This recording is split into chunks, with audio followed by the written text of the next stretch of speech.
All right, let's talk about dry needling. If you've ever dealt with that nagging muscle pain that just won't go away, you've probably heard someone mention it. I mean, it's kind of blown up in popularity. Some people swear by it, calling it a miracle cure, while others, well, they're not so sure, calling it a total myth. So, what's the real story? What does the science actually say? Well, today we're going to dive deep into the highest level of evidence to find out.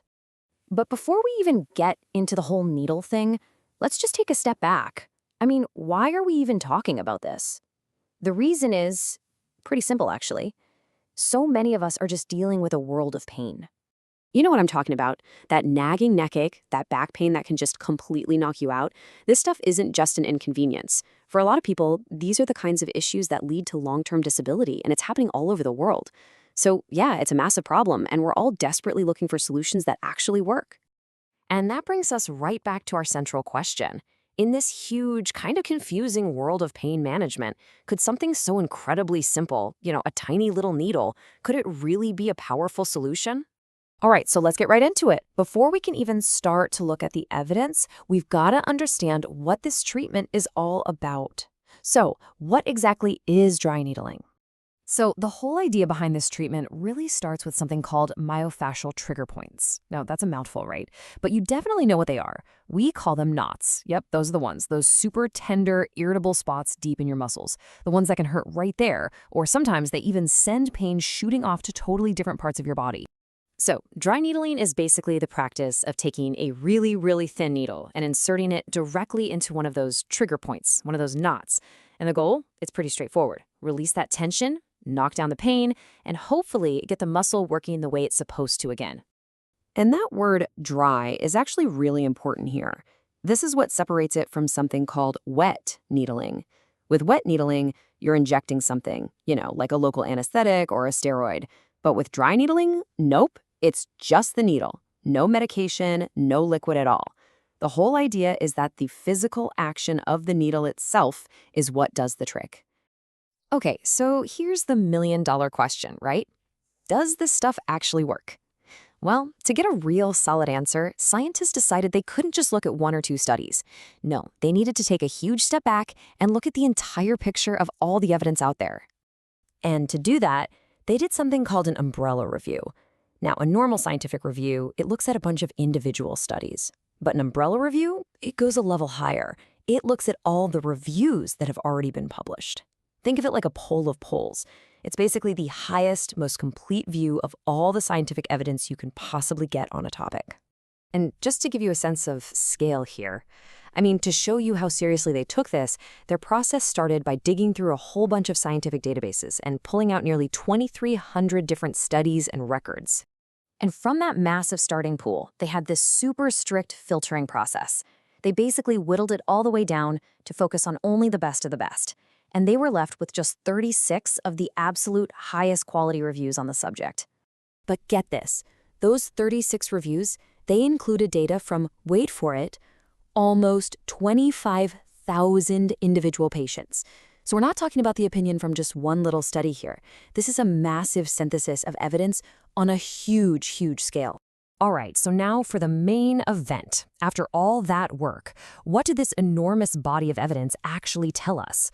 What do they find out about how effective dry needling is for different parts of the body? Okay, so if you remember one thing, let it be this.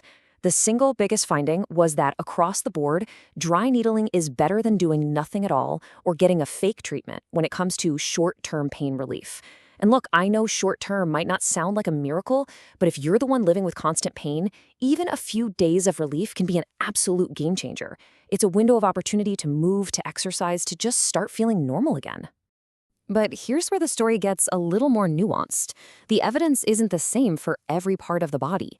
For neck pain, the evidence is so good that scientists give it a strong recommendation for short-term relief. For shoulder pain, it's more of a moderate recommendation. It works, but it's pretty much on par with other treatments.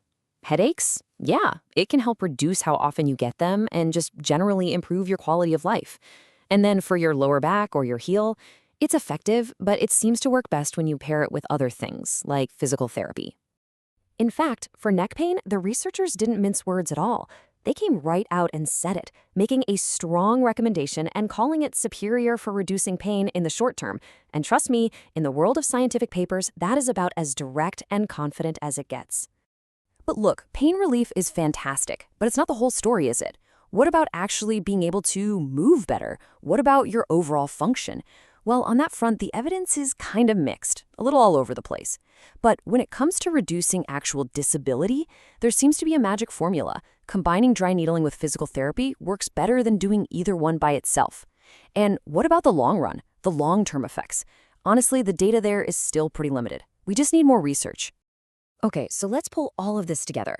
After going through this mountain of research, what's the final verdict? What are the main things you really need to know?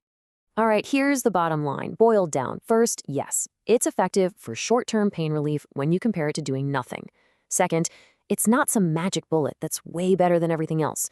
It's generally not superior to other solid treatments like physical therapy, but it's a totally valid alternative. Third, it seems to shine brightest when it's just one piece of a bigger treatment plan, something that also includes exercise. And finally, and this is a big one, it's considered very safe. The most common complaint is just a little soreness afterward, which is pretty minor. This chart really says it all, doesn't it? Look, compared to no treatment, dry needling has a clear, positive effect, no doubt about it. But when you put it up against other treatments, the effect is basically the same. So that tells you something really important. It's a useful tool in the toolbox, but it's not necessarily a better tool. So where do we land? Miracle cure or medical myth? Well, after sifting through all this evidence, the answer is neither. It's not a miracle cure that will magically fix everything, but it is absolutely not a myth. It's a legitimate, scientifically backed tool for short-term pain relief. And that leaves us with a real question, the one that the science can't answer for you. Is it the right tool for you?